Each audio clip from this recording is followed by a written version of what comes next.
Hello guys, আজকে আমি আরেকটা নতুন রেসিপি নিয়ে এসেছি। তো আজকে বরমশাই পিৎজা বানাবে। এখন বাজে প্রায় 10:30। আমার খুব খিদে পেয়েছে আর আমি পিৎজা ছাড়া কিছুই খাবো না, আবদার করেছি।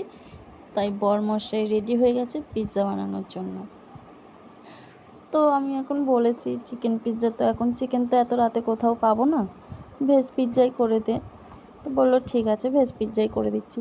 তো সাইডে ক্যাপসিকাম কেটে রেখেছে, এখানে পেঁয়াজ কাটছে। এর মধ্যেই একটা কথা বলি, তোমাদের কার কার ভালো লাগে পিৎজা খেতে কমেন্ট করো।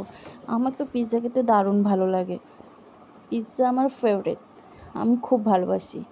এই পিৎজার রেসিপিটা যদি তোমাদের ভালো লাগে একটা লাইক কমেন্ট করে দিও, পারলে একটু শেয়ারও করে দিও তোমাদের যদি ভালো লেগে থাকে।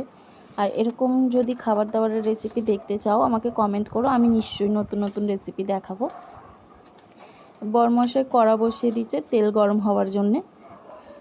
তো এবারে দেখো, জানলাটা তো যেহেতু বন্ধ আর ঘরপর ধোঁয়া হয়ে যায়, কাশি টাশি হয় জানলা দরজা না খোলা থাকলে। তো এদিকে বরমশাই পেঁয়াজটা কড়ার মধ্যে দিয়ে দিল। আমি বললাম জানলাটা খুলে দে, ধোঁয়া হয়ে যাবে যেহেতু ঘরটা।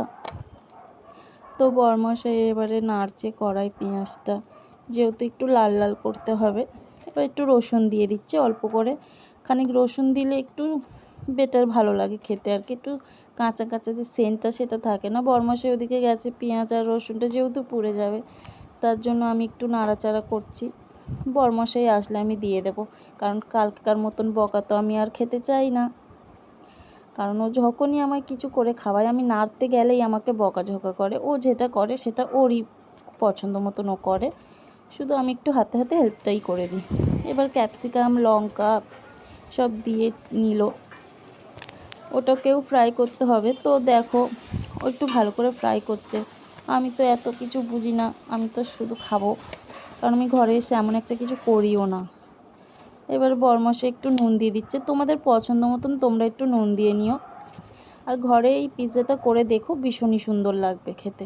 দোকানের পিৎজা থেকে ঘরে পিৎজা করে খাওয়া অনেক ভালো। একটুখানি লঙ্কার গুঁড়ো একটুখানি হলুদ গুঁড়ো তো দিতেই হবে, যেহেতু একটু ফ্রাই টাইপের হবে তাই একটু লঙ্কার গুঁড়ো দিয়ে দিল। তোমরা তোমাদের ঝাল খাওয়ার অনুযায়ী দেবে, যে তোমরা কিরম ঝাল খাও।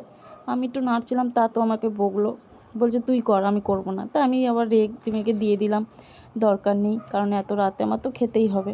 আর এই পিৎজা বেসগুলো ও ওর কাজের ওখান থেকে করে নিয়ে এসেছিলো। এবার পিৎজা সস বের করছে, চিজ মশলাটা বের করছে, যেহেতু দিতে হবে ওর মধ্যে। আমি তো এত কিছু জানি না, ও ওইগুলো সব অর্ডার করে নিয়েছিল জিপ্টো থেকে এটা যেহেতু অর্ডার করেছিল আর দিয়ে গেছে আধা ঘন্টার মধ্যে। তো এবারে ভালো করে দিয়ে দিল ওইটা। আমি আবার বলছি এতটা করে দিচ্ছিস, বলছে এটাতেই টেস্ট হয় পিৎজা। যেহেতু আমি জানি না, ও তো এইসব কাজ করতো। এবার পিৎজাটার মধ্যে ভালো করে দিয়ে দিচ্ছে, কারণ খেতে নাকি ভীষণ টেস্ট হয়। আমি ঠিক জানি না, আমি পিৎজা খেতে ভালোবাসি, কি দেয় না দেয় অত আমার জেনে লাভ নেই। সেটা ভেজ পিৎজা হোক চাই চিকেন পিৎজা, আমার দুটো পিৎজা খেতেই ভালো লাগে। মোটামুটি পিৎজা হলেই আমার হবে। তোমাদের কার কার পিৎজা খেতে ভালো লাগে কিন্তু অতি অবশ্যই কমেন্ট করে বলো। আর আমার এই ভিডিওটা দেখার জন্য তোমাদেরকে অসংখ্য ধন্যবাদ। ভালো করে মাখিটাকে নিচ্ছে, মাখানোর পরে চিজের এই কৌটোটা খুলতেই কিছুতে পারছে না, লাস্টে ছুরি দিয়ে কাটার চেষ্টা করছে। তো এবারে কাটা হয়েই হয়তো এসছে, আমি তো ঠিক দেখতেও পাচ্ছি না। ও হ্যাঁ হয়ে গেছে, আমি তো দেখতেই পাচ্ছিলাম না ও কি করছে ওই সাইডে। এদিকে আমার শাশুড়ি দুধ ঢালছিল, যেহেতু চা খাবে, এখন 10:30 বাজে, ওনারা চা খাবে। এবার পিৎজাটার মধ্যে ওই ফ্রাইটা দিয়ে দিল, দুটোর মধ্যে অল্প অল্প করে দিচ্ছে, কারণ কোনটার মধ্যে হবে কোনটার মধ্যে হবে না। আমাদের ঘরে 6টা লোক, কিন্তু আমি একটা গোটা পিৎজাই খাবো। আমি পিৎজা খেতে যেহেতু খুব ভালোবাসি, আর ওরা সবাই অর্ধেক অর্ধেক করে খাবে। আমি আমার মেয়েকে একটু অবশ্যই দেব, কারণ ও বাচ্চা, ওকে তো দিতেই হবে। আর ও খুব একটা খেতে পছন্দ না করলেও মোটামুটি খায়। এবার ও চিজটা গুঁড়ো করে করে নিচ্ছে, যেহেতু চিজটা উপরে দিতে হবে, এই দিচ্ছে। আমি আবার বললাম যে বেশি করে দে, ও আবার বলছে না এটা মিডিয়ামটাই দিতে হয়, যতটুকুনি লাগবে একটা পিৎজার মধ্যে ততটুকুনি, এর থেকে বেশি দেওয়া যাবে না। বললাম বেশি দিলে কি হবে, বললো কি তেমন কিছু হবে না, লেগে লেগে যাবে, যেহেতু আমরা ঘরোয়াভাবে করব, গ্যাসের উপরে তো বেশিক্ষণ রাখা যাবে না, জিনিসটা পুড়ে যাবে তলা থেকে। তাই জন্য ও আর বেশি দিল না, আমি আর কিছু বললাম না। ঠিক আছে, আমি চিজটা খেতে বেশি ভালো লাগে আমার অবশ্য, কারণ চিজটা যে টানলে বেরোয় আমার ভীষণ সুন্দর লাগে, আমার খুবই ভালো লাগে। এই কড়াই গ্যাসের মধ্যে তাওয়াটা বসিয়ে নিয়েছে। সে ও দেখেও নিল একটু যে গরম হয়ে গেছে কি। পাশে আমার শাশুড়ি চা করছে, এত রাতে চা খাবে পিৎজা দিয়ে। তো হয়তো তাওয়াটা গরম হয়ে গেছে, দুধটা উতলে গেছিলো, আমি আবার কাজটা আস্তে করে দিলাম। সবাই তো সব দিকে খেয়াল রাখতে পারে না, একটা কাজ একজন করলেই হয়। বরমশাই এবারে দিয়ে দিল তাওয়াটার মধ্যে 2টো পিৎজা বসিয়ে নিল।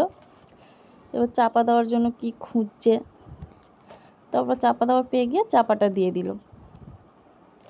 এই পিৎজাটা প্রায় আধা ঘন্টা মতন রেখেছিলাম, আধা ঘন্টা কি 10-15 মিনিট হয়তো এরকম হবে রেখেছিলাম, কারণ ওটা ভালো করে হতো, যেহেতু চিজটা গলানোর ব্যাপার ছিল।